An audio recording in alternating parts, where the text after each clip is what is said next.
जय हिंद भावांनो, तुम्ही बघितलं असेल का रुपया कमजोर होत आहे आणि डॉलर मजबूत होत आहे। आता एक डॉलर 90 रुपयांच्या वरती पोहोचला आहे। नक्की याचं नुकसान किती आहे आपण ते बघू। डॉलरचे भाव वाढत आहे आणि रुपयाचे भाव कमी होत आहे, म्हणजे नेमकी काय घडत आहे?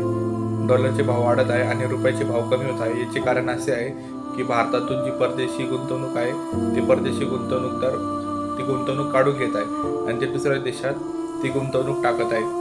दुसरी गोष्ट, ही गुंतवणूक काढल्यामुळे भारतात बेरोजगारी तयार होईल आणि तिसरी गोष्ट, भारतात महागाई पण वाढेल। या अशा 3 गोष्टी आहे ज्याच्यामुळे आपल्या सगळ्या सामान्य लोकांना फटका बसतो।